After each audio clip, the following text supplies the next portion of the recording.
Howdy, Vine Trippers. I wanted to take just a moment before the show begins to tell you a little bit about the Texas Wine Lover website and app. It is a definite must-have for anyone wanting to explore the Texas wine industry. Now, they have a website. It's txwinelover.com, but they also have an app that you can actually download to your phone. You can find it on the Apple App Store or on the Google Play Store for Android devices. And it's going to be kind of your one-stop shop for when you go out to visit these great places. So you get to listen to them here on the podcast or watch them on YouTube to learn about these wineries. But when you go to visit, make sure you're checking out that app, because I'm sure you're probably going to want to visit other places in the area as well. And you can do incredible searches. It's the most comprehensive listing of winery information in Texas. And you can look for wineries in your area to go visit multiple places. You can sort those listings by finding out ones that are kid-friendly, maybe some that are pet-friendly. If you want to look for events or things that are going on, if you want to find those that can host RVs, just about any category you can think of, you can actually sort those listings and find wineries around you to go visit. The app is free to use for you and I. So it's a perfect, again, hand-in-hand tool when you're going out to visit wineries. Listen to them on this podcast, watch them on YouTube, and then start making your plans to go visit and use the Texas Wine Lover app when you go. Now, it can also be a great tool. Maybe you're not even looking for a winery. You just happen to be traveling to some place in Texas, and you just might think, I've got a little extra time. I wonder if there are any wineries in the area. You can actually look them up in the Texas Wine Lover app. You can search either by the name of a winery, or it's got a map view. So you can actually pull up a map of the area around you and see locations of wineries near you and go visit them and support the Texas wine industry. So you got to use the Texas Wine Lover app. It goes perfectly with this podcast. So make sure you check it out before you go on your next trip among the vines. Again, it's www.txwinelover.com, or look up the Texas Wine Lover app on your favorite phone app store and make sure you get that downloaded and use it frequently. You will benefit from it, and ask for Texas wines. Let's see the Texas wine industry prosper and go visit some of these fun places that I'm bringing to you on the show.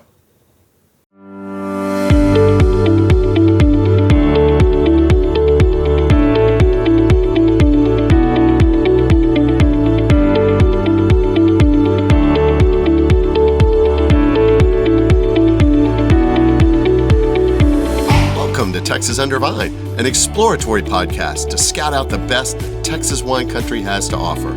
I'm your wine guide, Scott, and I'm here to lead you on an auditory expedition to the vineyards and wineries across the great Lone Star State. Each episode will cover a different vineyard, winery, or wine-related business operating in Texas. You'll hear interviews, descriptions, and details about each location that will excite you to visit and experience them for yourself. Ready to plan a wine tour? Use these episodes to choose the most interesting spots for you and your friends to check out. Most of all, enjoy hearing about the rapidly growing wine industry in the state and what makes our wines and wineries the best.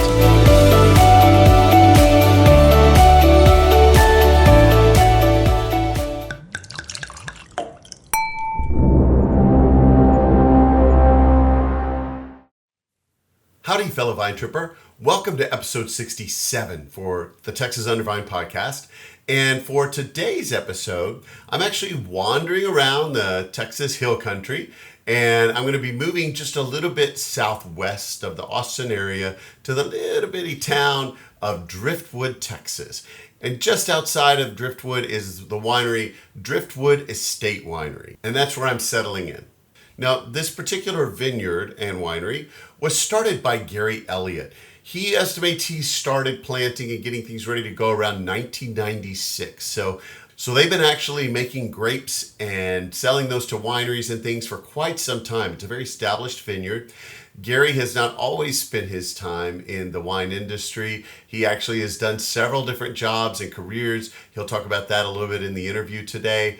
But his family actually has roots. They actually are from Paso Robles. So he actually grew up on a farm and a ranch, which they ended up, as a lot of people did in Paso Robles, planting grapes there in Paso, and that estate is actually now run by his sister. So he does have some background a little bit family-wise in the grape and wine industry, and decided to try his hand at it here in Central Texas, again, right about 1996 or so. And as I said, he's had a kind of twisting path to get here. He was a commercial pilot for a little while. He was a rancher for a little while and finally decided to go the way of his family to plant these grapes. And his original intention was just to plant a vineyard to grow grapes, and that's what he did. He would sell his grapes to other wineries and things like that. But as time went on, as many people do, he decided to go ahead and create a winery on site to be able to take these grapes and produce their own wines and sell the wines from his estate vines as well. Now, Gary, as a winemaker, currently has a partner in crime as another winemaker, and that's Jackie Van Sant Downs, who actually is a native Texan. She grew up here in the Houston, Texas area, went up to school in the High Plains region at Texas Tech University. And she has an interesting introductory experience into the wine industry as well, in that right before she was about to graduate from college, her aunt, who owned a wine bar in the Katy, Texas area, actually signed her up for an internship with a winery in Napa in California. So she ended up leaving college and going straight out there to do this internship. But she ended up loving it so much that she decided to stay on after the internship was over. And she spent quite a while working there and working her way up, making wine and different things there at the winery there in California. And after a while, though, she began really wanting to get back to her roots here in Texas. And as luck would have it, she came back on a trip here to the Central Texas region, ended up going to Driftwood Estate Winery to do a tasting, and was really impressed with the way the wine had changed over the years from when she had left Texas to now, and really the maturity and the growth that we've had with our Texas wines, and was, again, really impressed. So when she got back to California, she began Googling a little bit to kind of look for possible wine jobs in the Texas area just on a whim, and stumbled across a listing for a winemaker position at Driftwood Estate Winery, the very place she had done that tasting and been impressed with. And so, as luck would have it, they decided to give it a try and applied for the job, and she was given the job. So they made the move from California to Texas here, and so she's back now in her home state and making wine here at Driftwood Estate Winery, where she's been now for about 4 years.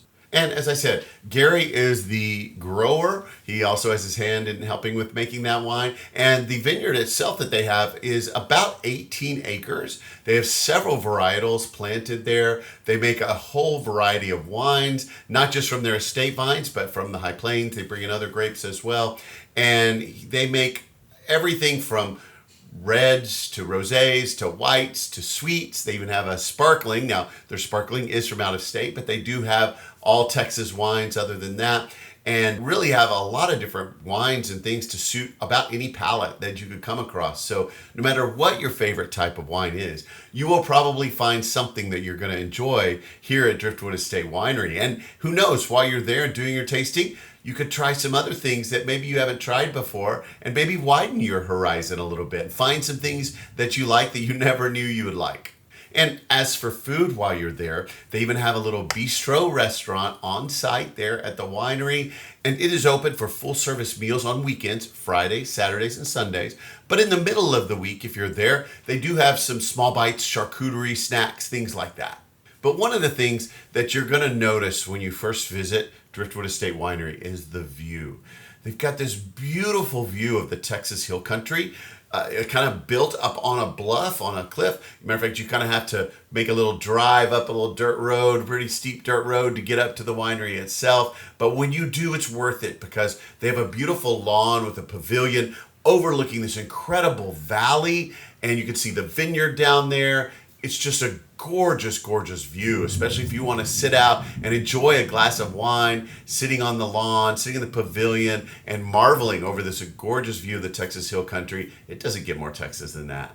And when I went to visit with them, I was actually able to sit down in their tasting room, and I was lucky to get both Gary Elliott, the owner and grower and winemaker there at Driftwood Estate, along with his partner in crime, the other winemaker, Jackie Van Sant Downs.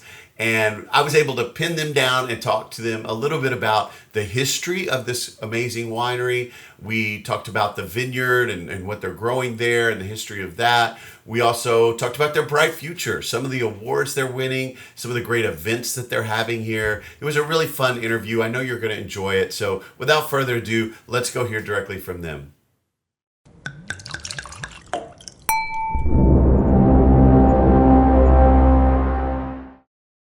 Howdy, Vine Traverse. Welcome to this episode here at Driftwood Estate Winery. I'm excited to be able to share with you an interview with Gary and with Jackie, and we're going to go more into their stories and a little bit about this location here. So without further ado, I'm going to turn it over to you guys, and I'll let you guys kind of either share as your own, if you want to bounce back and forth, or one person wants to share, the next person go. I'll let you guys decide how you want to handle that. But first off, tell me a little bit about yourselves. How did you get into the wine industry?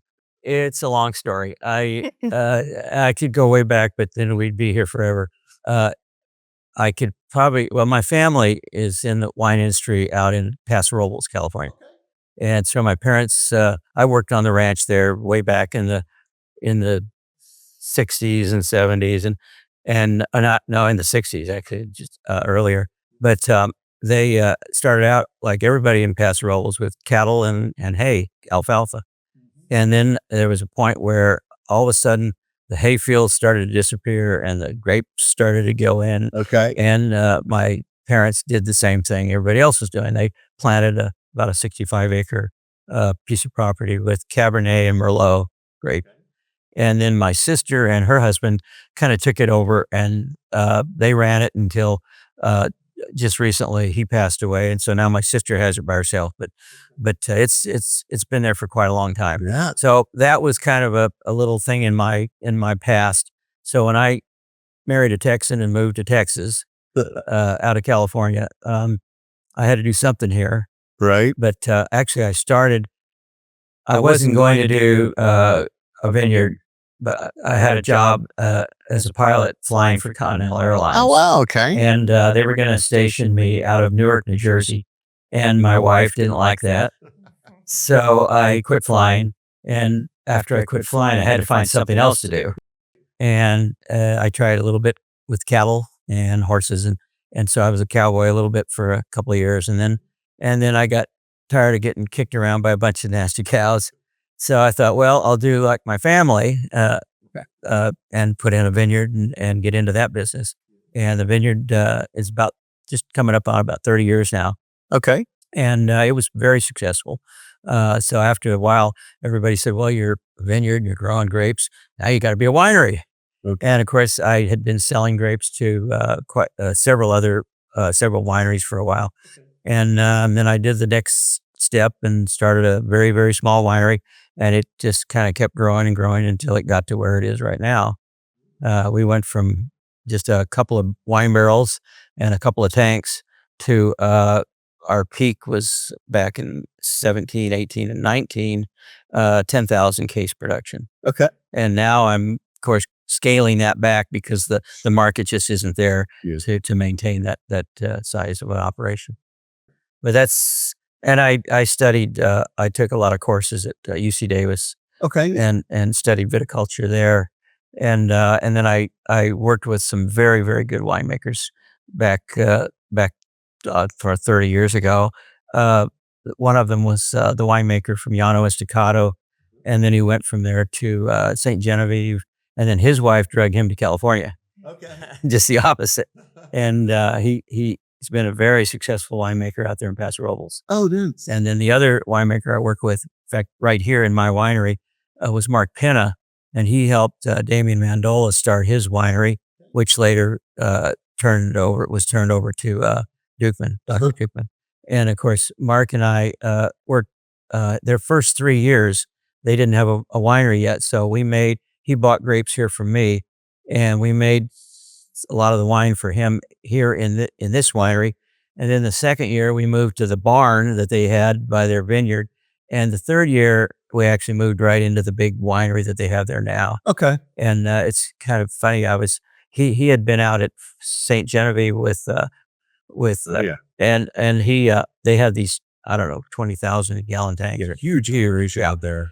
And so I was talking to him one day, and he was up on a ladder with a hose pumping over in the tank. And I said, what do you think? How do you like working here, Mark? And he said, well, kind of makes me feel like a home winemaker working in a small jug. Right. Because from from St. Genevieve down to here was literally like going back to the beginning again. The factory floor. Yeah, just shrink it down, right? So, but anyway, I learned quite a bit working with him and Don Brady, and Okay. which, well, hands-on experience, and then of course I also, like I say, I also took a lot of courses at UC Davis. Yeah. And in addition to founding the winery, you also have your hand in through all those influences. Well, I in planted winemaking. I planted the vineyard literally. I drove the tractor to drill the holes to put the vines in, and I had a couple of guys that I hired, and they're still with me. Okay. In fact, the father just retired, and his son, two of his sons are still with me, Oh, nice. and Arasto's been with me for right at about 30 years. And I watched his kids grow up. They live here on the property. I watched his kids grow up and go to school and get married and all that kind of stuff. Yeah. Wow. True family operation there. Yeah. Oh, yeah. Yeah. But, so anyway, and we've had, we started out with an initial planting, and then I added on to that a couple years later. I added 3 acres of Sangiovese. And then after that, a few years later, I added 3 acres of Syrah. And then the final planting was 3 acres of Cab. So it started out about half of the current winery, half the current vineyard. And then I just added on as the years went by. And Yeah. But, Cool. I like how you started as a farmer, helping with the farming, ranching, then got into the pilot, but then came right back, sandwiched it with the vineyard here. So yeah, that's kind of where you were meant to be, huh? oh, yeah. Yeah, great. Jackie, what about you? Well, I'm from Houston, grew up in Cyprus, and then I graduated and went to college at Texas Tech, so I'm a Red Raider, and shout out to their softball team, which is pretty amazing, going to World Series. Um, and then I didn't really know much about wine in college. Like most college kids, I drank like Box White Zinfandel. Didn't really know much, but my aunt had a wine bar in Katy, and I would go down and visit her. And when she was building out the wine bar, she just had reps come over to her house and taste the most incredible, like, imports, Italian, French wines, California. And it just really started piquing my interest. And she's like, I always knew you had a good palate just watching you taste and everything. So then when I went back to Lubbock, I was drinking like wine out of a bottle and getting more like Spanish, like, or other like wines that were interesting to me, and kind of just started, developing my knowledge a little bit. And then I was in my last semester of college, and my aunt called me and she's like, hey, I had a winemaker come in today from California. They need interns, and you're graduating in August. Like, I signed you up for an internship. And I was like, what? You saw me for. I was like, what? I don't even know anything that goes into winemaking. I'm like, okay, I guess. Like, and they called me, and literally one of the only questions they asked me was like, what is your boot size? So I'm like, what am I getting myself into?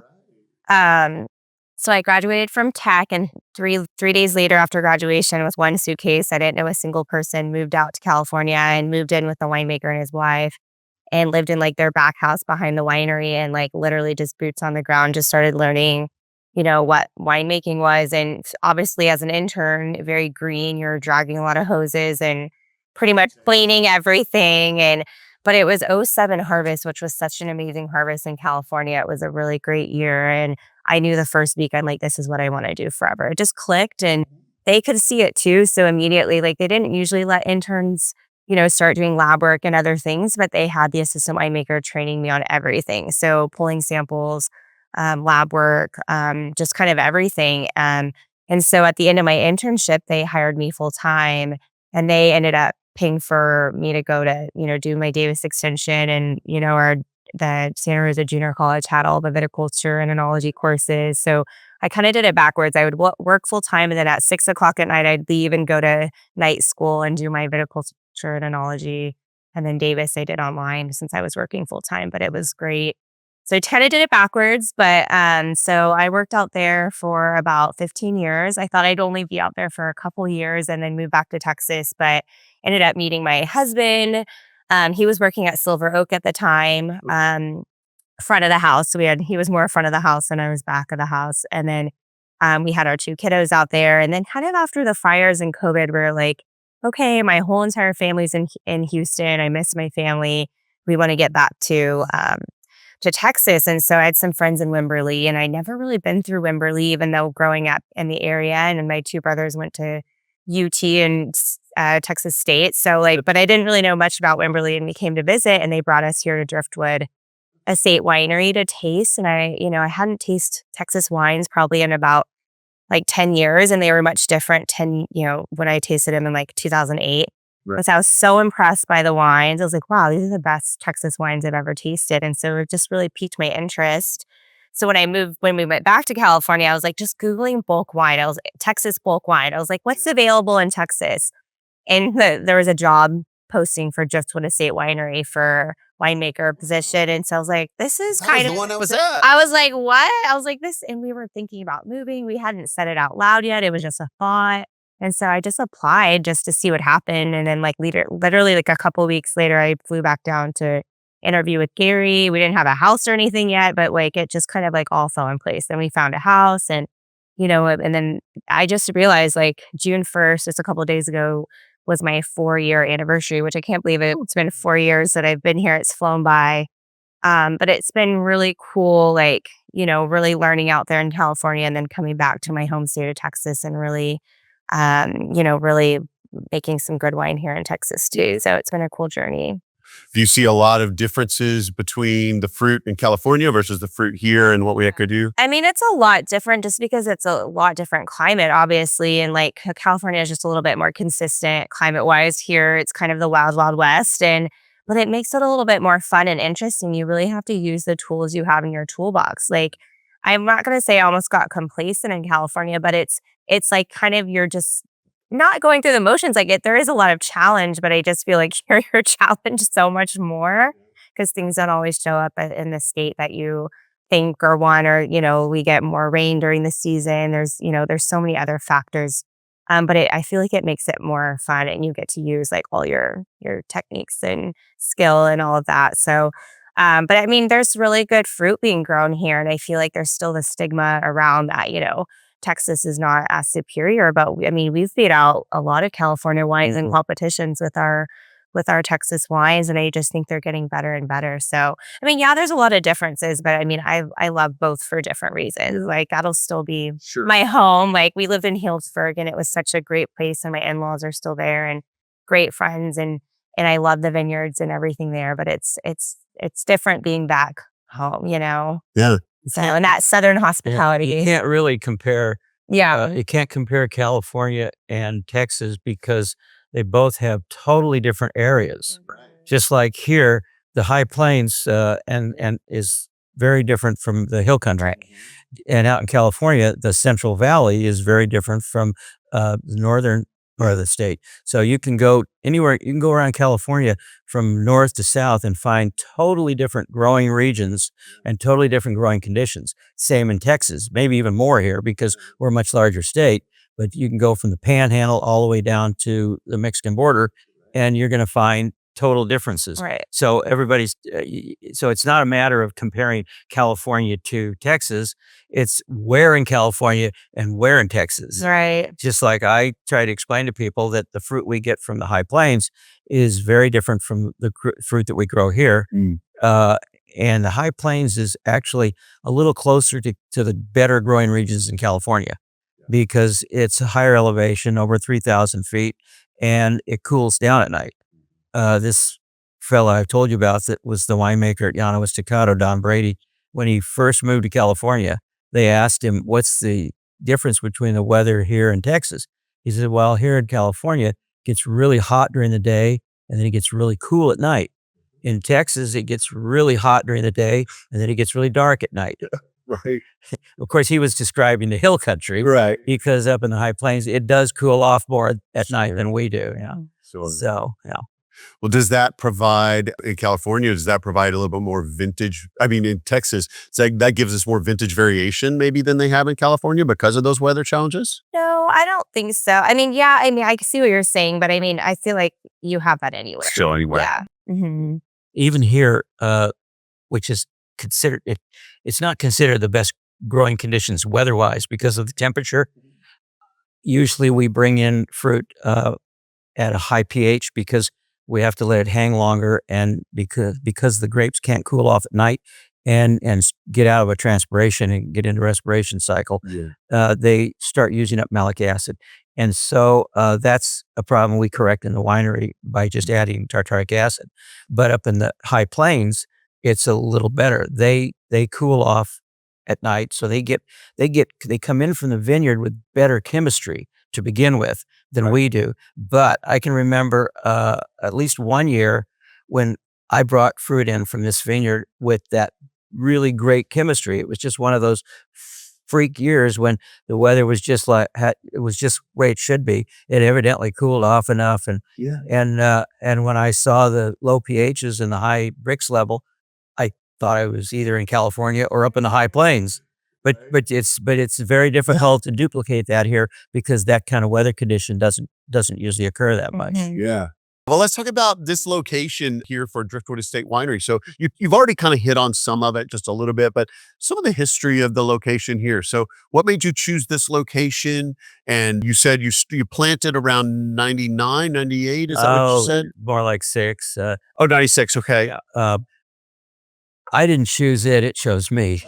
Yeah. And there's an old saying that you don't grow grapes where you live where you grow grapes, meaning that you shouldn't just if I'm living somewhere, you just don't say, oh, I'm going to plant grapes, because you might be living in a place that's not good for growing grapes. So I didn't have a choice because I married into the ranch here. This was the property. But if I was just coming here to Texas and I was looking for a place to grow grapes, it probably wouldn't be here. Okay. And the other problem is that I'm down in a hole down here in a low spot, and cold air settles in low spots. So I have an increased problem with freezing conditions in the spring. And because of that, I've got a couple of big, what they call air drains. They're like a helicopter blade in an enclosure, and they blow air up. And it circulate that. Well, what happens is if you get an inversion layer, the cold air sinks just like water. It runs to the low spot. So you've got this cold air in the low spot, and there's warm air up above it, above the inversion layer. And what it does, it blows the cold air up and lets the warm air come back down in. Yeah. And I can think of at least 2, possibly 3 years where that equipment saved the crop from frost. Yeah, because it was getting ready to freeze, and the fans came on, and all of a sudden the temperature stopped going down. Wow. So it's a low spot that was just not good, and the soil. As far as the soil goes, it's a lot of people put a big value in soil, but if you look at the terroir, all the different things that are involved. The soil is really very low. You can have bad soil, the kind of soil where you can't grow anything. Obviously, it's not good for growing grapes, but you can find major growing areas around the world. They all have different soils. Okay. In France, a lot of limestone, and in Italy, a lot of clay, and so it's not the type of soil as much as the quality of it. And you don't want soil that will hold water, because then you're going to have root rotting occur. So there are soil conditions that especially in that valley. Yeah, there's soil conditions that are unfavorable. But everybody says, oh, this soil's better than that soil. Well, I don't buy into that completely. It's in fact, it was a joke I heard where if you're in France, every chateau owner says that their grapes are better than the guy down the street because their soil's better. Well, if it was that important, then the soil doesn't change every year, but the grape quality does. And what happens is the climate changes. So one year you'll get good quality grapes, and one year you might not. And then and the other problem in Europe is the government runs everything. They tell you very regulated. You can't water, you can't do this, you can't do that. And so far as as far as the soil goes, I rate that a little bit lower than normal. But what's really important is like the radiation, the sun exposure, the type of trellis system you use, the type of floor management you use on the floor in the vineyard, the type of irrigation that you do. All of those things, they all come into play. Yeah. And of course, soil is like I say, it is important because you can get soil that's just not very good at all for anything. And the clay soil does tend to hold water a little bit more than you might like. It doesn't drain quite as well as some of the other soils. But what I have out here is kind of a clay loam, so it's I've never had a problem with water maintaining with soil maintaining water to where it would damage the vines. Okay. Yeah, but And how many acres do you have planted? well, it's about 18 acres. Okay. Yeah, and so like I said, it was good farming land when I started to use it. It had been used for growing hay grazer way back in the old days by the ranchers who were here before, and so it was good farmland. Yeah. And I brought in first thing I had to do was bring in heavy equipment, D8N to rip as deep as I could, and then a D7 to come in and run a root plow through that, and then a disc to disc it all down. And the reason for doing that's kind of the California way of doing it. And I've seen people not do that. And I can think of one example here in Hays County where they didn't do that, and that vineyard never really got established very well at all. It's never really been a viable commercial vineyard because the roots will go down and they'll hit hard pan. Yeah. And then they just can't go any lower. They can't look for water deeper and things like that. So a lot of soil preparation. And then, of course, you've got to put in all your underground pipes for the irrigation system. Then you have to put up an 8-foot deer fence around the whole place. And so all of that took a year or two. Yeah. Yeah. And then, of course, you get your vines and you have to plant those. And then after they're planted, you've got a couple years to train the vines to get the trunk, the cordon arms and get a canopy started. Then after that, you can start hanging some fruit. Yeah. 5 years down the road, you're ready to start. Did your background experience there in California with the vineyard there kind of help you? Well, knowledge? I knew what my sister went through, and her husband. Yeah, so I was familiar, but they ran a completely different system. Okay. They were on a cane pruning system. Yeah. And we use cordons here. Two totally different ways of training the vines and different ways of maintaining them. And with the cordon, you maintain the same arms of the cordons, and you just prune the canopy. With the cane system, you don't have cordons. You head prune from the top of the trunk, and you have to choose new canes every year and tie those off. And if the people doing that work for you don't know exactly what they're doing, aren't very experienced, they can pick the wrong canes, and that can have a big effect on your crop. Yeah. But and in our case, we have to decide how many buds to leave. And this last year, we pruned down and left some extra buds, but it didn't matter because we had a freezing rain occur in April. Yeah. And it pretty much devastated the whole crop. We had what looked like it was going to be a really nice crop, and it killed all the initial growth, and then it did some damage to the vines as well. But most of them are growing out of it. Yeah. We'll be replacing a few vines here and there, not too many. Yeah. Not like in 2021. Oh yeah. We had to replace thousands of vines. Right. Practically half the vineyard. From the snowpocalypse. Yeah. Yeah. And it was mostly the whites and the Sangiovese that suffered the most because they started growing first. Okay. Yeah. And they were much more exposed. And the Syrah and the Cabernet was still pretty much close to dormant. Yeah. It affects everything, but but they survived a lot better. So you planted in around 96. First, just doing grapes. That's why I started working on it. Started working. See, I sold grapes. I started my first harvest was in 2002. Okay. And I was getting my winery license the year before that, 2001. Okay. And I was selling grapes in 2001, 2000, 99, 98. So I had to get the vines 97, 96. Yeah. So I did plant right about 96. Okay. And then a couple years later, 98, 96, 97, 98, I started getting a few grapes, and then I started selling those to some of the wineries. And then when did you decide to get that? You said you got that winery bug from your friend. And when did you decide to actually build the winery here at the tasting? I was selling grapes and making wine myself, just as a home winemaker, amateur. And I got too successful doing that. And they kicked me out of the competition. They gave me the top awards and said, "Don't come back." And so I had to go out and get a winery license, and then I could enter my wines in a commercial competition.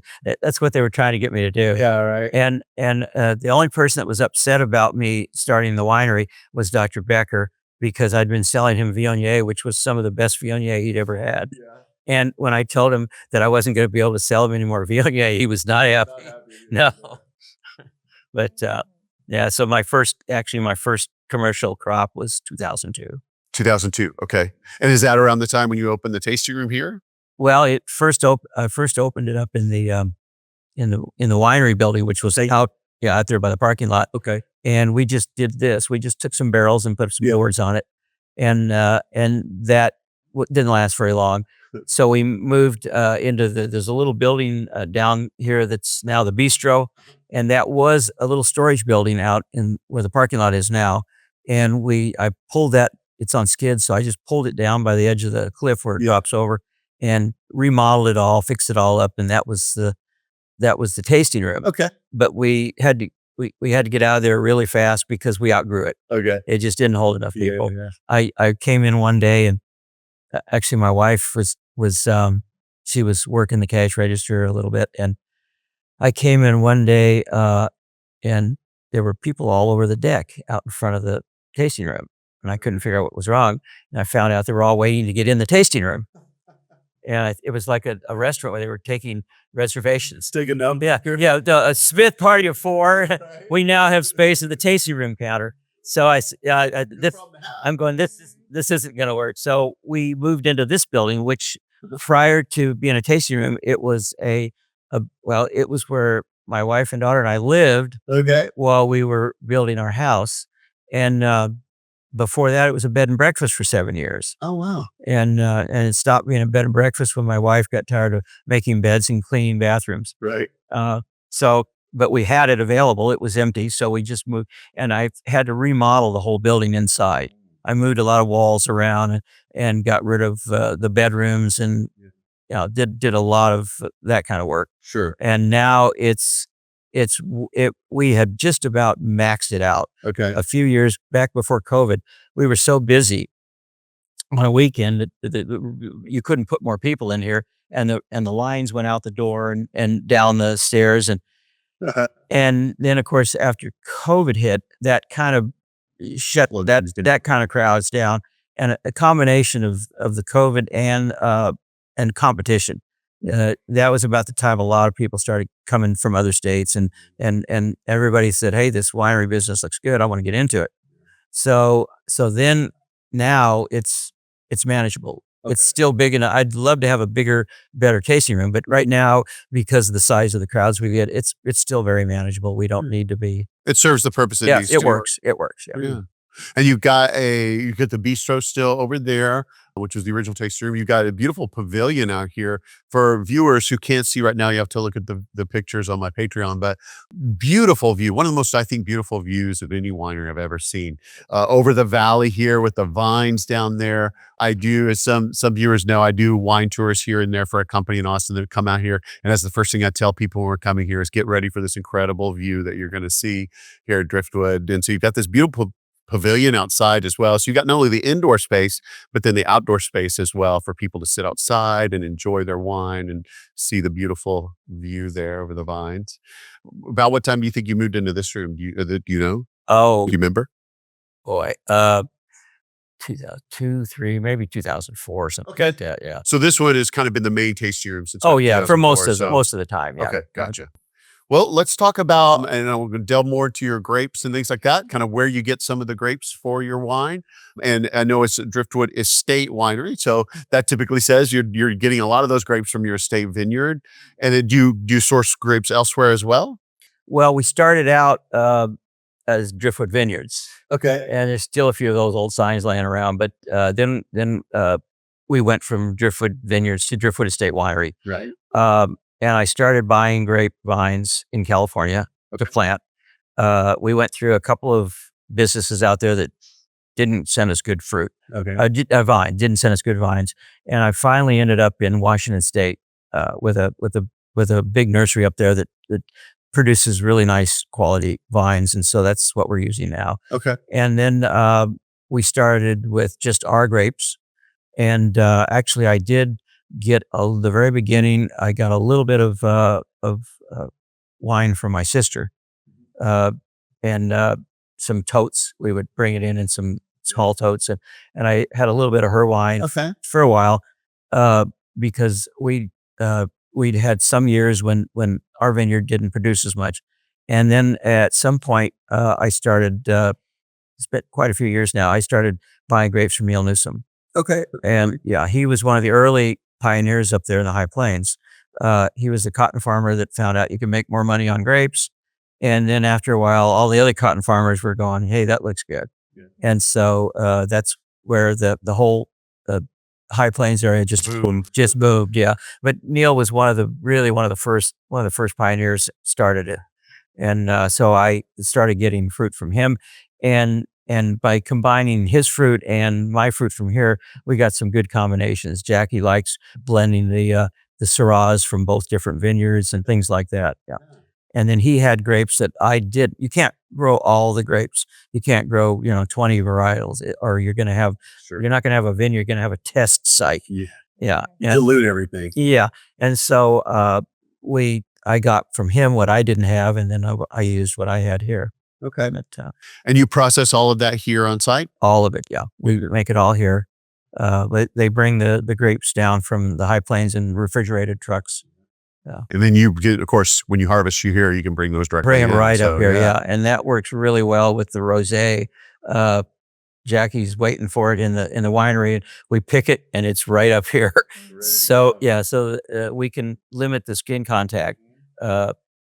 So you don't, although she likes a little less color and I like a little more color. We try to meet in the middle. In France, in Provence, it almost looks like a white wine. It's really pink, but to me, I look at that and I say looks like a blush. Looks like a white Zen or a blush. And but then you don't want to get too dark because then it looks like a red wine. So I always try to have kind of a rosy, it's called a rosé. So I like to get a little bit of a kind of a rosy color, but the last couple of ones that we've done have been a little bit on the lighter side. Okay. Yeah. You pull up your color wheel and you're trying to argue back and forth about Do you like this one or this one or that one? It's all paint swatches. But the last couple vintages, I mean, we've got double gold best in class in the San Francisco Chronicle on our rosé the last couple of years. Actually, everywhere we've seen it. Yeah. We've won double gold awards in Houston and up in Fort Worth. Up there they call it platinum, double platinum. And so, the rosé has been very successful. Really? Yeah. What was the varietal that you used for that? Well, we're using now, after the freeze, we kind of adjusted because Gary was using before just our Syrah, just the Syrah, correct? Way back, I used some Sangiovese. Okay, yeah. And I did a Sine with that because the Sangiovese is hard to get dark color out of it. Mm-hmm. So I'd pull out some of the liquid and leave more skin in the remaining liquid. Yep.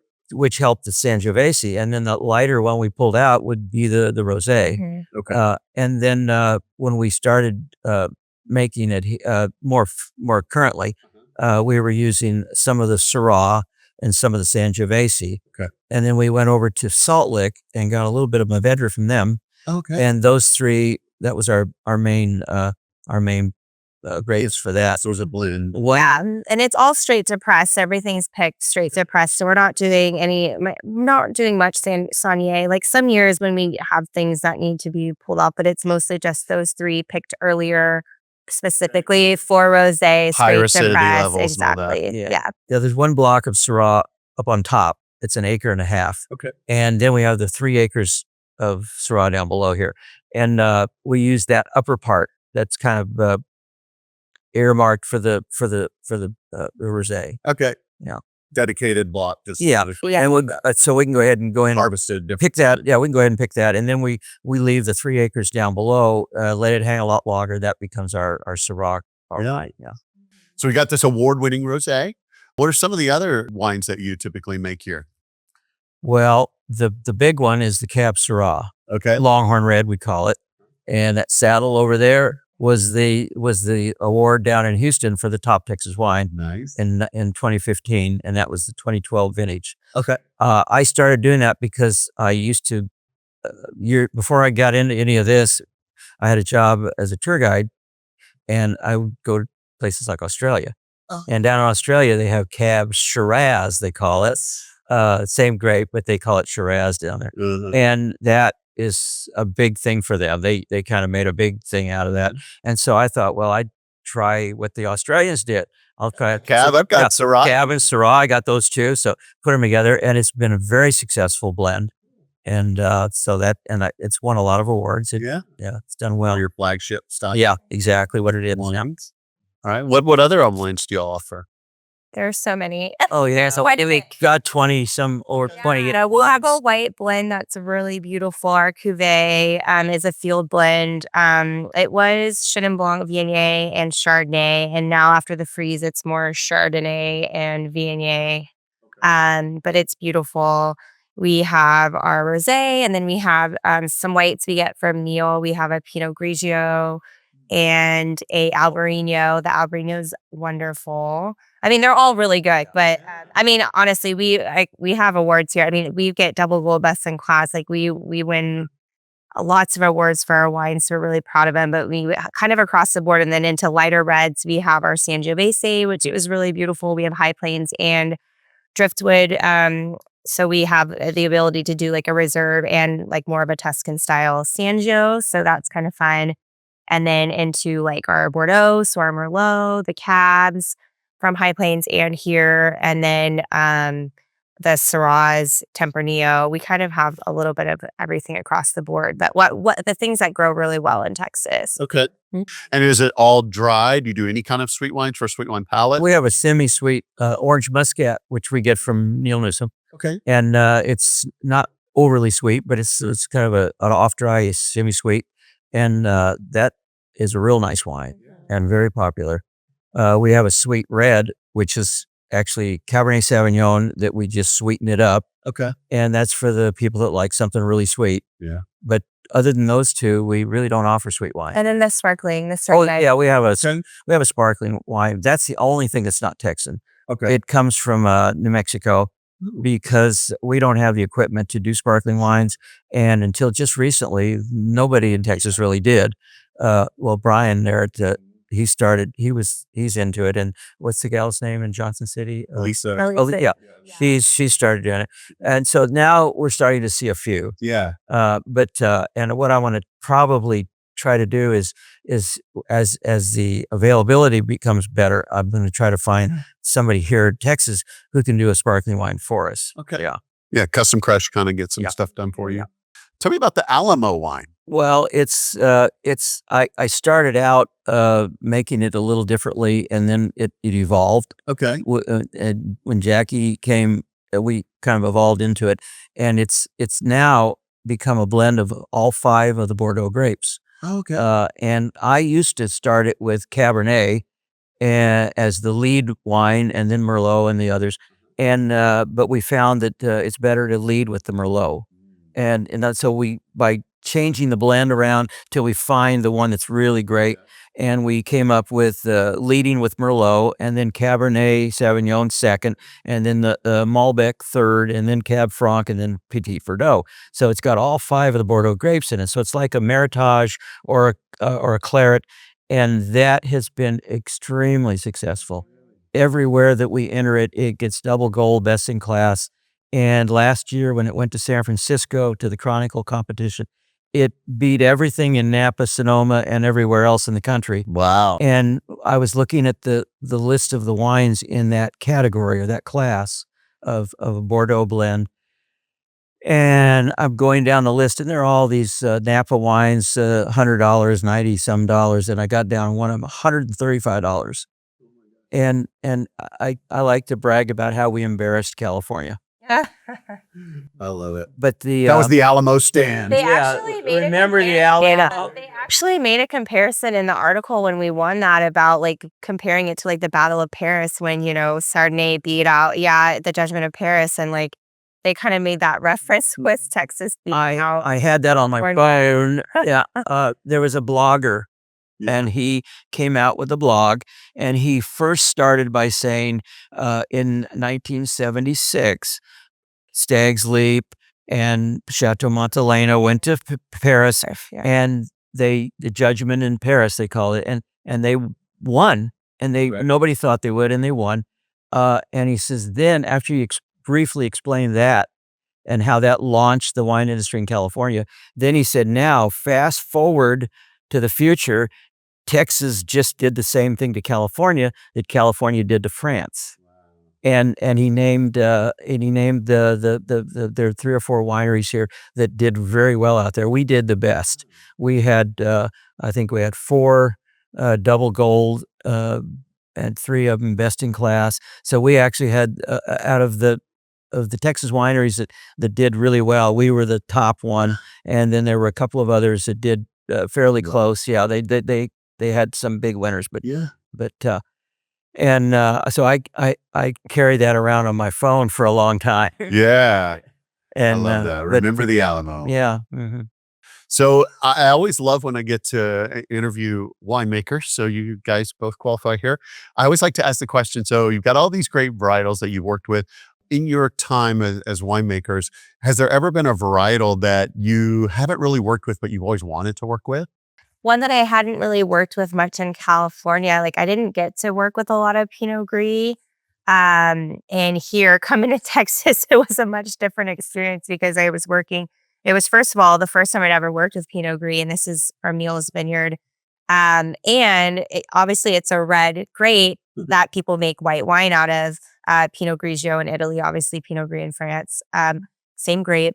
But in the High Plains, I didn't realize it was my first vintage being in Texas. Like, oh, we also have to wait for this wine to get here for 8 to whatever, how many hours it takes on a truck to get here from the High Plains. On those skins. Exactly. So it was like, I know. So the first year I was like, oh, okay, we're going to have to like make some changes. Cause I mean, our Pinot Grigio is more of a skin contact Pinot Grigio because with my winemaking, I really don't want to manipulate too much. So there's some techniques you can do to kind of bleach out some of that color, but we really want to keep it true to what it is because the Pinot Gris has such beautiful aromatics. It's very similar to me when I smelled it coming in almost to Pinot Noir, like aromatics, like the strawberry and cream and things. So I feel like once you take that out, you kind of lose some of that nuance. So that was one I've always had kind of wanted to work with. But then when I got to work with it, I was like, okay, this is test.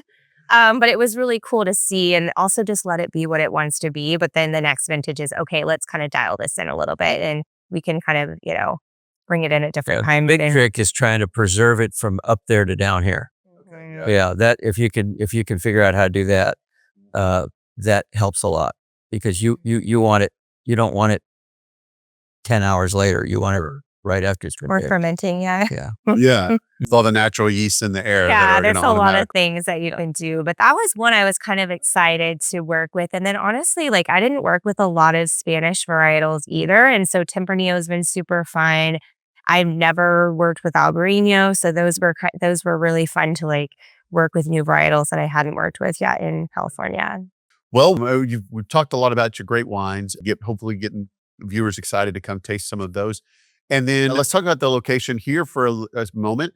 You got this big pavilion out here. You got a bistro. Do you do any kind of events or activities or things like that here at the winery to gather people in? Yeah, we just did a paella dinner, and we paired it with the Tempranillo. Yeah. It was very successful. Everyone who came for it just loved it, and we actually had some people whose one woman, her grandmother was from Spain, So we had people who were very familiar with that food, and they said it was as great as anything they've ever tasted. A taste of home for them. Well, the fellow who did it, he's from Spain. Okay. Yeah, and he, I think it was his wife. They came and they did it all out here. They cooked it all out here in the big paella pan. Yeah, oh yeah. So that was a real big hit.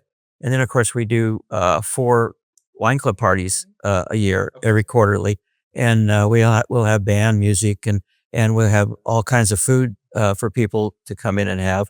The bistro does some of it, and then we have a local food truck from Dripping Springs that's come over, and we've had other food trucks from year to year that'll come in. So we have a variety of different types of food for people to choose from. Yeah, and those are a lot of fun. okay. And we've done. We used to do a lot of dinners at night. Back 10 years ago, we used to do a lot of. Well, first of all, we started doing weddings. We used to do weddings. Okay. And the hillside out here was great. Just set the chairs up. It was a beautiful spot for it. And then they'd have the reception in the pavilion until a few of them got a little out of control. And it wasn't the ceremony that was bad. It was the party afterwards and the over drinking and people not wanting to quit and go home. So I stopped doing weddings. Okay. But we still did a lot of rehearsal dinners. And those were nice because we would cater More control. Yeah, oh yeah, cater the dinners and they weren't wild parties. They were just nice dinners. Yeah. So and then we've done private events like that occasionally for people where we'll do the food out of the bistro or we'll have some caterer come in and do the food from outside. But we haven't done as many of those lately. Ever since COVID, things have been kind of slow. Sure. And so we don't do the amount of event business that we used to. Okay.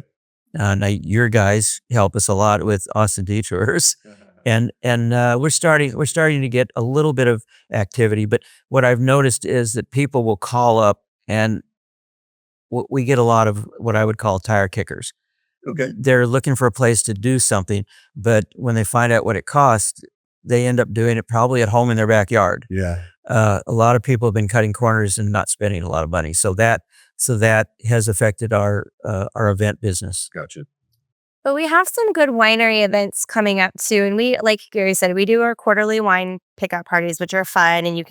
And non-members can come too and join the club and taste our new releases and things like that. Get a taste of what that Exactly. unintended Oh, what yeah. that's Yeah, like. and we still have the tasting room open so people can come in. And we have a lot of people that come in and then they join the club. And Oh yeah.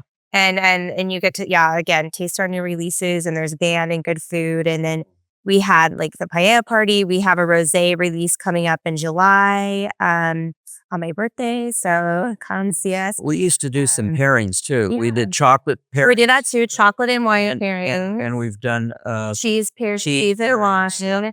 So if you go to our website and then Gary's daughter Laura is so artistic and amazing, and she does like all of our social media and events and things like that. Like she posts on our socials too about events. So if people are looking for events coming up, you can find them on our social media, on the website, or give us a call. And then, the rosé party is going to be the new release, and it'll be a pink party. So that'll be July 12th. And then I think we're planning a harvest lunch this year. And then, just our normal like winemaker dinners and things we like to do at other places. So I think the best way is just joining our mailing list and then, just coming and visiting us.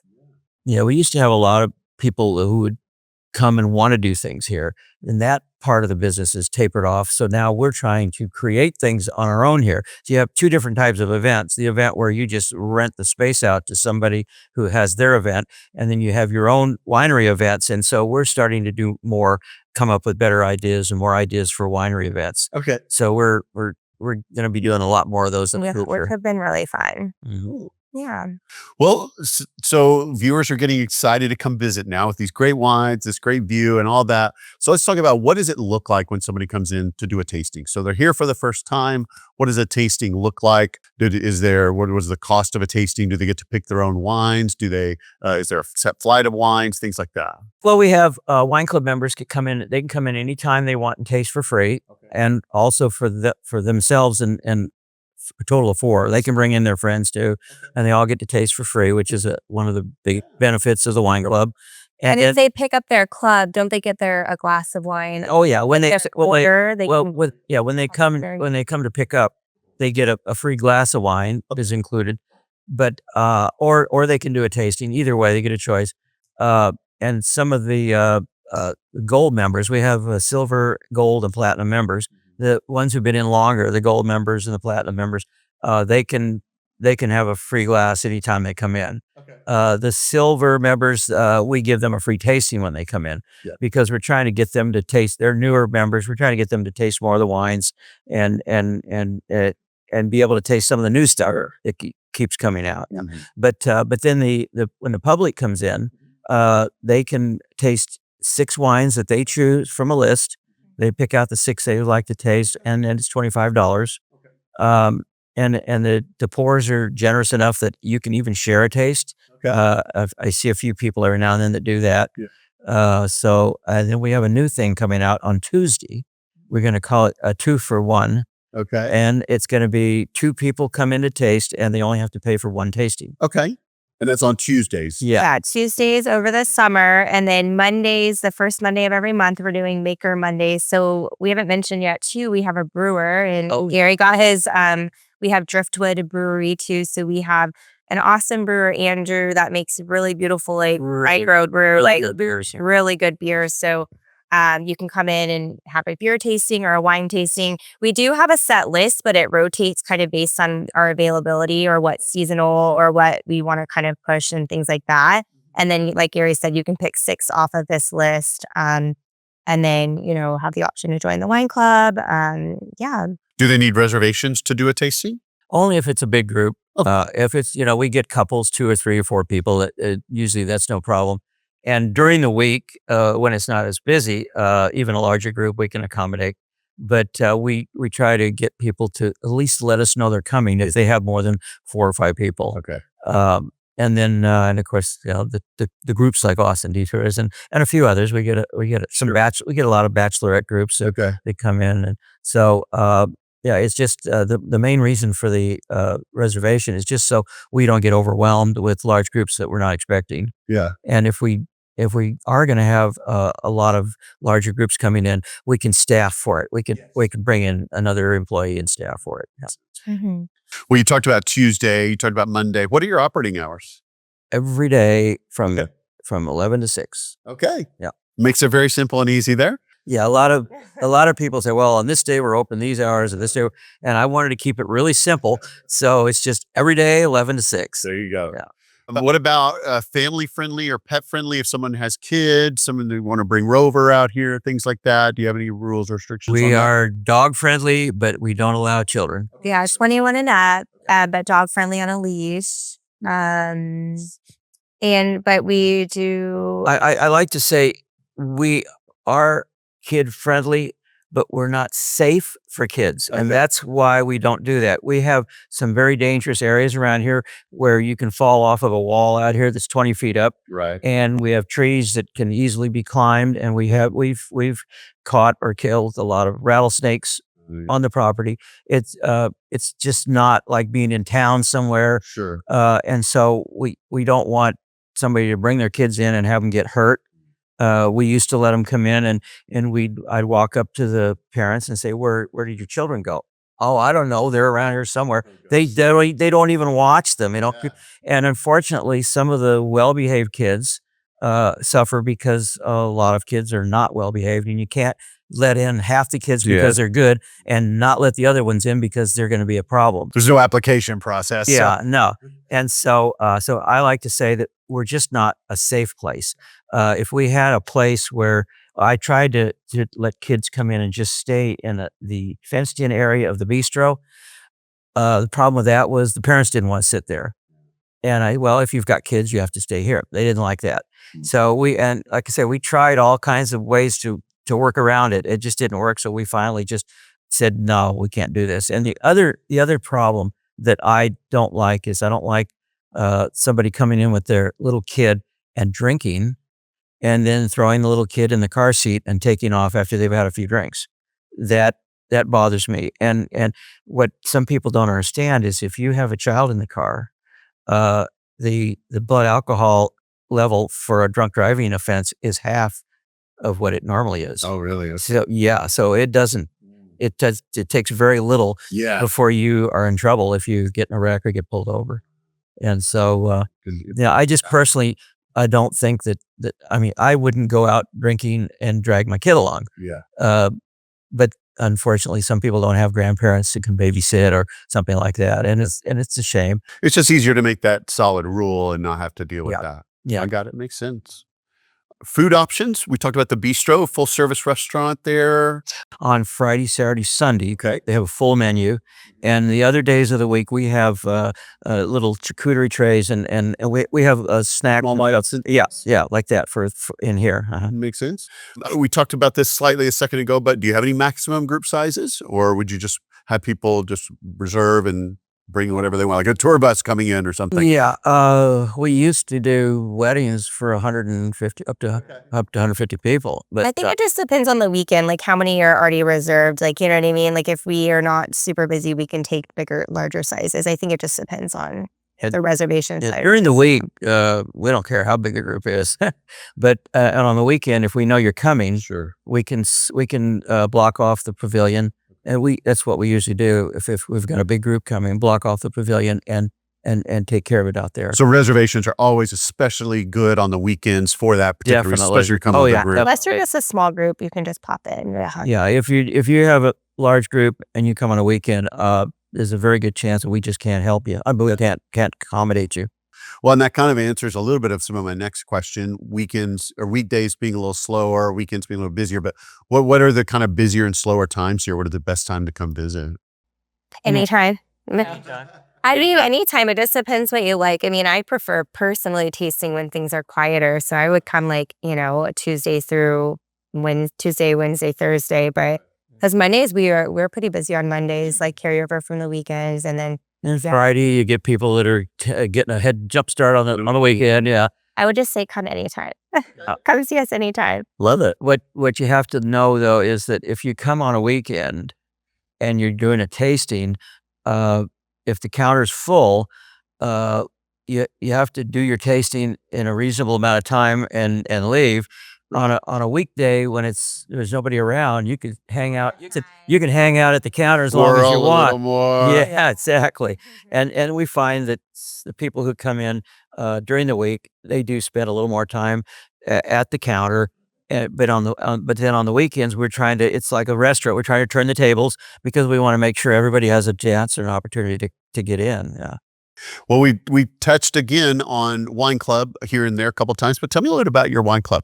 Well, it used to be quite large, but over the last after the last 10 years, I guess it's been getting smaller. Okay. No more intimate. One of the reasons is that as more wineries show up, there's more choices. Sure. So every time a new winery comes in, they're going to grab some people for their wine club, and pretty soon the wine clubs are all Diluted a little bit. filling up. Yeah. And one thing I've heard from people is when they start deciding to get rid of a wine club or two, we're the one that you hang on to. Okay. Yeah, we hear that all the time. We hear that a lot. Is that, well, we had to quit a couple of wine clubs, but we're not quitting yours. And I love to hear that. Yeah, it's good. But like we have quarterly clubs, so it's usually most of them are 3-bottle shipments, but we do have a customizable option too that is a 6-bottle or whatever you would like. And the customizable you can customize, but the other 3-bottle is kind of winemaker owner choice of what is going to be in your wine. So we pick based on what the season is. Like obviously more summer you're going to get, or close to the season you're going to get more. Oh, and we have whites and reds. We have 2 options. So there's but we can't if we let people choose their own wine, which we do.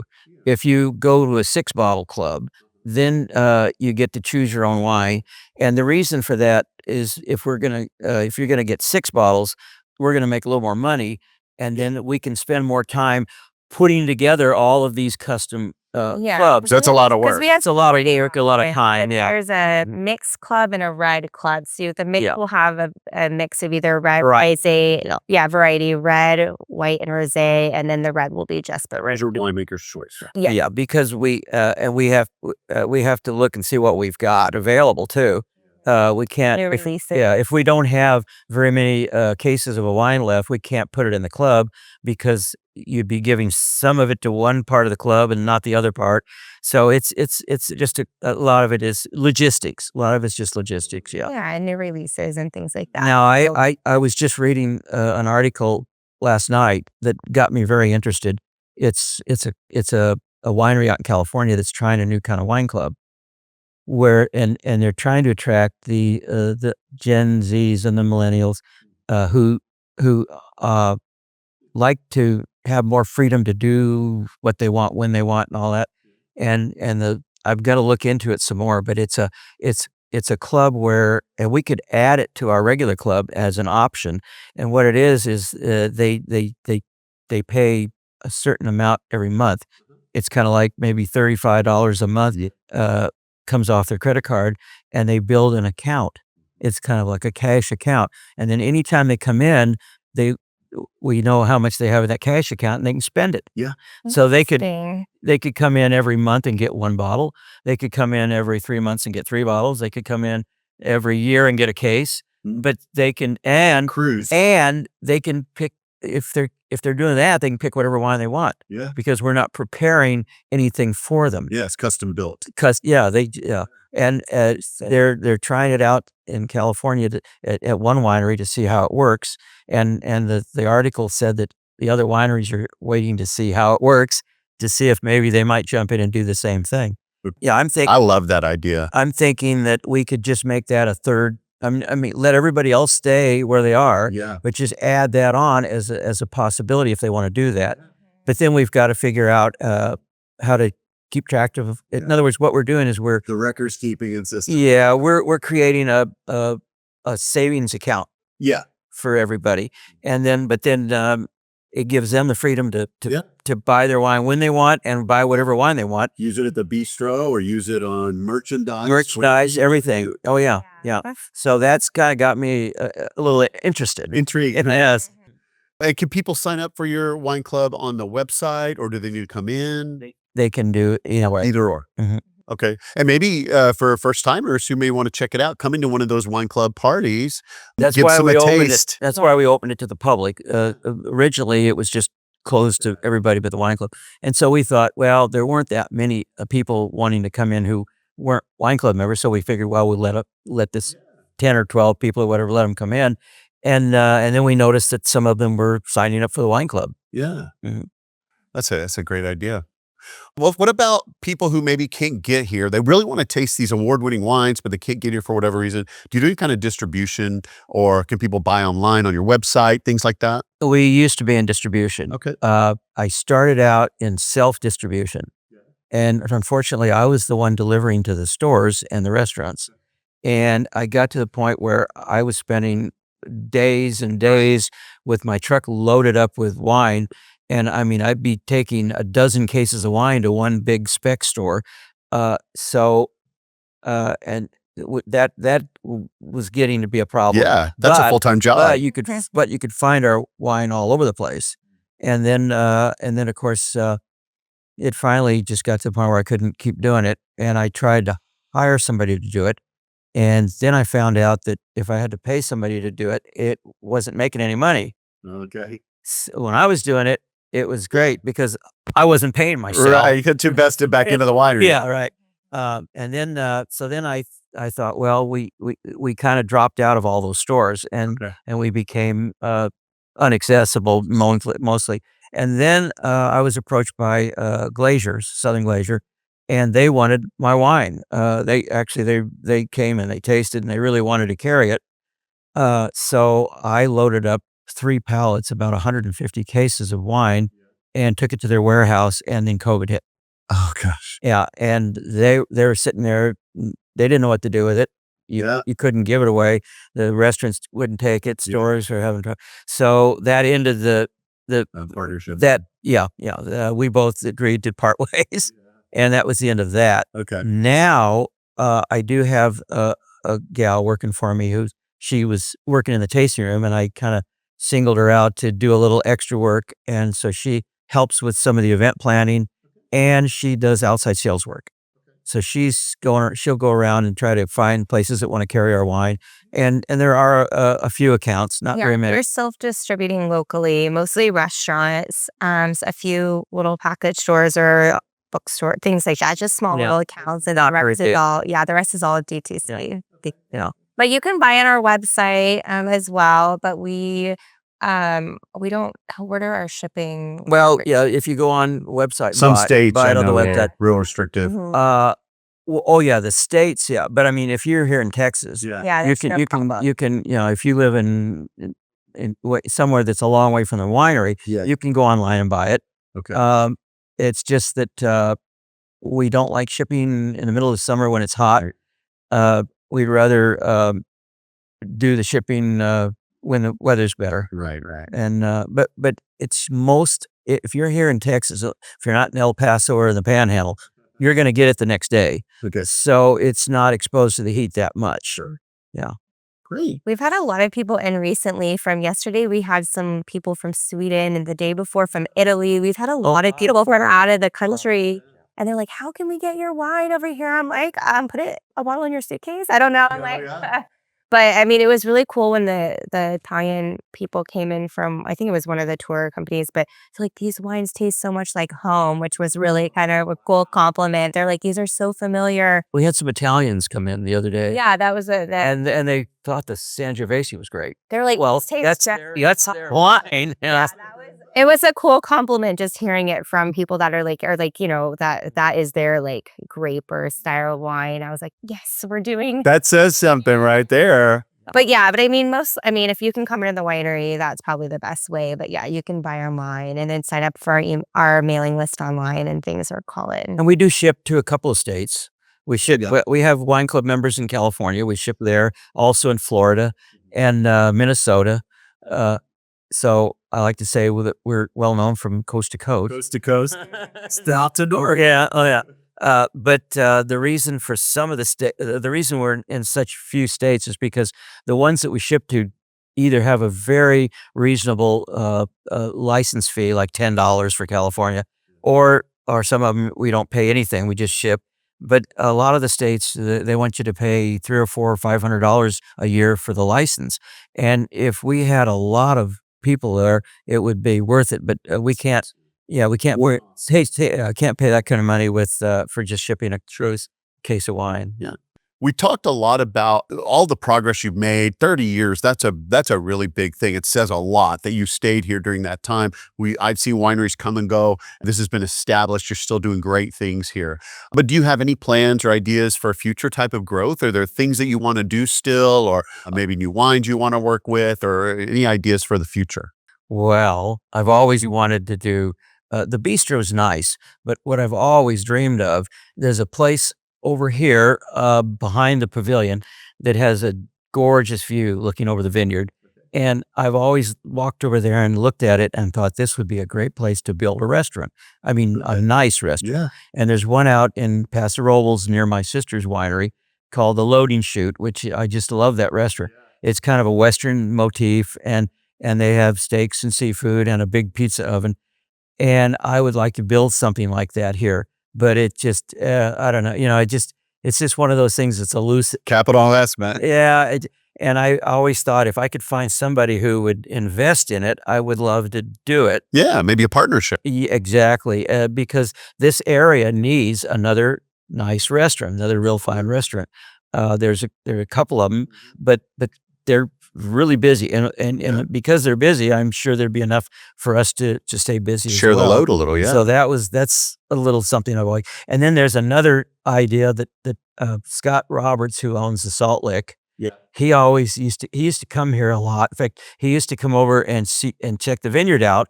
And he told me when they finally started planting grapes, he said he waited for a bunch of years to make sure I was going to be successful before he invested in his. You were his testament. I was his yeah. And of course I showed him how the original vineyard started a certain way, and then as I grew and added more, things changed a little because what didn't work, I stopped doing, and what did work, I kept doing. So he always would say, you know what you need to do here? You need to have a bunch of little little houses people could live in. Okay. In other words, a hotel. Cabins. Yeah, he thought I should have something like a bunch of little cabins, because on the other side of the bistro, it's like a ledge that kind of curves around, and you could have a whole bunch of little cabins there, and they all have a beautiful view. Yeah. And so that was another idea. But then you're getting into the hotel business. It's a whole other animal. And into the restaurant business, the hotel business, and at my age, I don't think I want to really bite off that much. Sure. Yeah.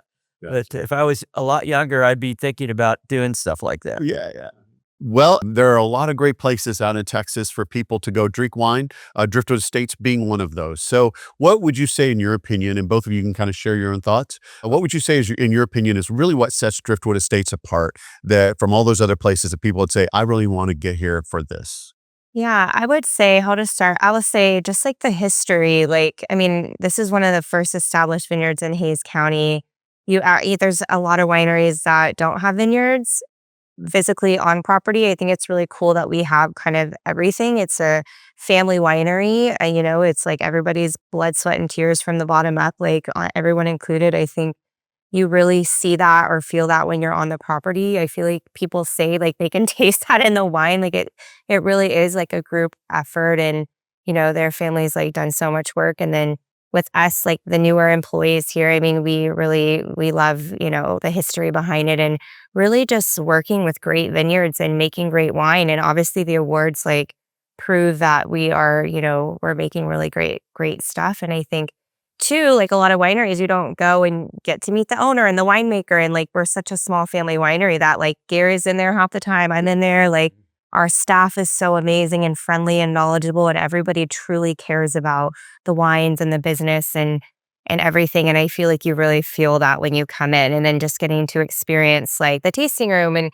going to sit on our beautiful, Bluff. And there's just like a little bit of everything kind of going on. And so I just think it's just such a special place. Like if no one's ever been, and just somewhere you can just keep coming back to hang out. Yeah. Enjoy the wines. There's always something new. So, yeah. Interesting question, because just recently I've talked to several people who, one of them was yesterday. It was a couple from Houston, and the gal just loves coming here. This is her destination to go to. Yeah. And I've talked to a lot of our customers who say the same thing, that if they could only go to one winery, this is where they would go. And it's usually because of an event like I run into people who actually got married here years ago. Yeah. Or engaged. Or they, for some special reason why they just really like the place. In fact, we used to have, for the wine club members, we used to have cards, like a with their name on it. And we numbered them 1, 2, 3, 4. And it was like 001, 002.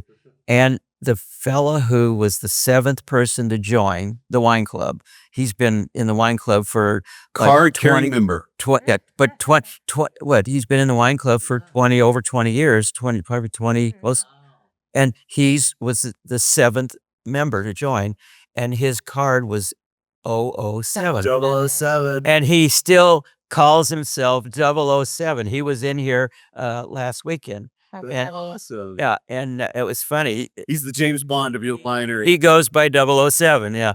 And we have, like I say, we have members who have been with us from the beginning, and but it's just that they're for different reasons. Mm-hmm. Not everybody has the same reason, but Right. but when they talk about it, they say, this is it. This is the place. Yeah. And then it's not like, well, I like this. I like several different wineries, or the people who really, really are dedicated to this winery. This is it for them. And we've got a couple that comes in all the time. They're Gold Club members, and they're probably platinum by now. And they go to a lot of wineries. every time a new winery opens, they'll go check it out. Yeah. But they keep coming back here. They live here, but they go to all the wineries. Yeah. Yeah, and this is their Home base. home base. Yeah, exactly.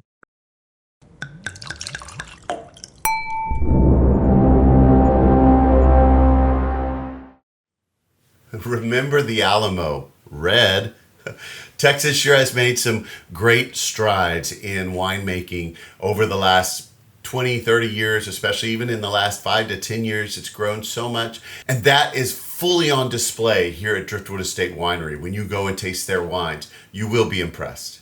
Now, as always, make sure to check out their website before you go. It's www.driftwoodwine.com.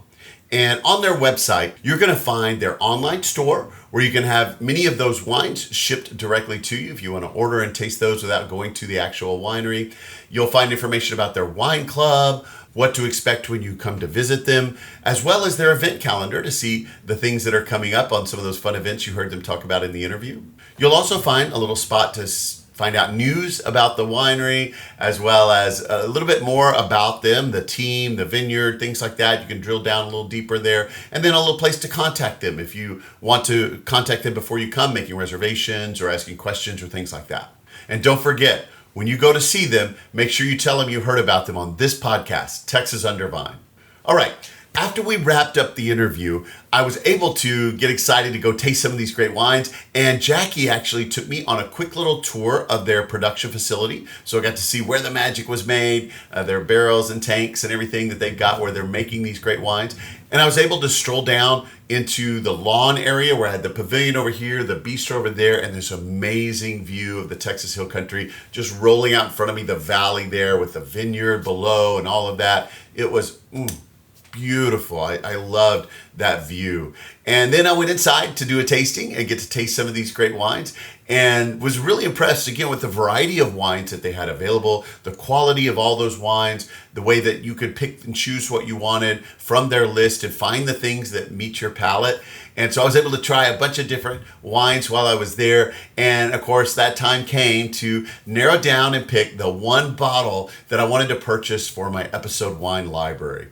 And when it all was said and done, I chose the 2019 Longhorn Red. So this is the blend that Gary was talking about in the interview that actually won the saddle for them at the Top Texas Wine at the Houston Rodeo. And that was their 2012 vintage of this particular wine. This is the 2019 vintage that I purchased. So not exactly the same, but the same blend. It is the 50% Cabernet Sauvignon as well as the 50% Syrah blend. And it was so tasty. It was such a great wine. On the nose, it had great earthy and rich aromas. I could smell the dark fruits kind of wafting up from the glass. And then as I went to taste it, there were notes of cherry, spices. There was this jammy kind of currant note flowing through it. And this is my type of wine. This really hit my palate. These are my favorite types of wines. This is, when I tasted it, I knew this is the bottle for me. So I purchased that to be able to bring home and become my wine library bottle. And so you got to make sure you try this when you go as well. It's the Longhorn Red. This vintage actually won the silver medal at the Houston Rodeo. So make sure you try that one. And I got that one to bring home with me.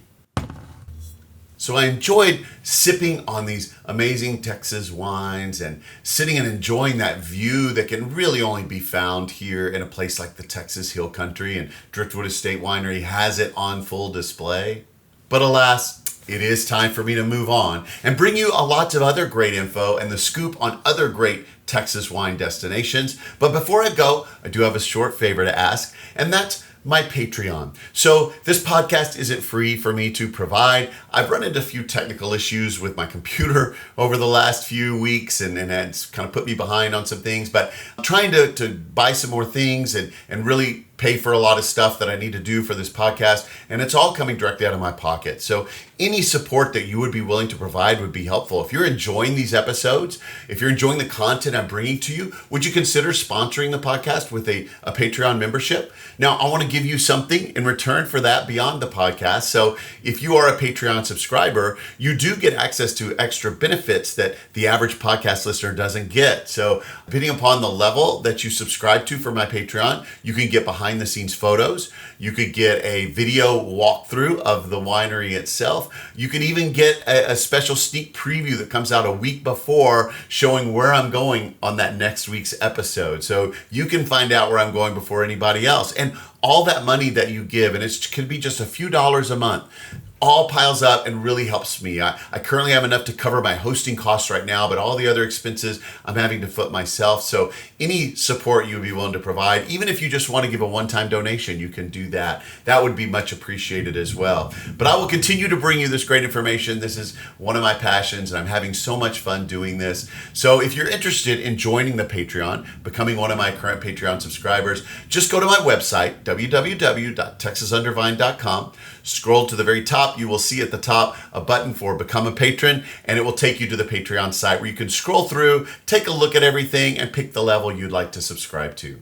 Also, if you are watching this episode on my YouTube channel, would you do me a favor? Go ahead and like, follow, and subscribe, and go down below the episode and leave me a comment about the episode. Tell me what you think. I'm always looking forward to this feedback. And so if you don't know what to write, how about this? Pick either, if you've been to Driftwood Estate Winery, what was your favorite thing about Driftwood Estate? Or if you've never been, but now you're excited to check it out because of the content you've seen in this episode, leave me a note telling me the thing you're most looking forward to experiencing when you go. And with that, my time is up. So don't forget to subscribe to the podcast and follow my socials to be notified anytime a new episode is released. And until then, happy trails and bottoms up, y'all.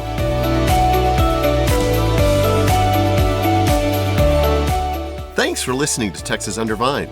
We strive to provide you with the best information about wine businesses all over Texas. Be sure to check out our website at texasundervine.com and follow us on our socials at texasundervine to stay up on all the upcoming episodes. Please email us with any suggestions or feedback. Also, contact us if you're interested in donating, sponsoring, or advertising on the podcast, just to help us cover our expenses and bring even more great info to you in future episodes. Above all, travel safely, and most especially, drink responsibly.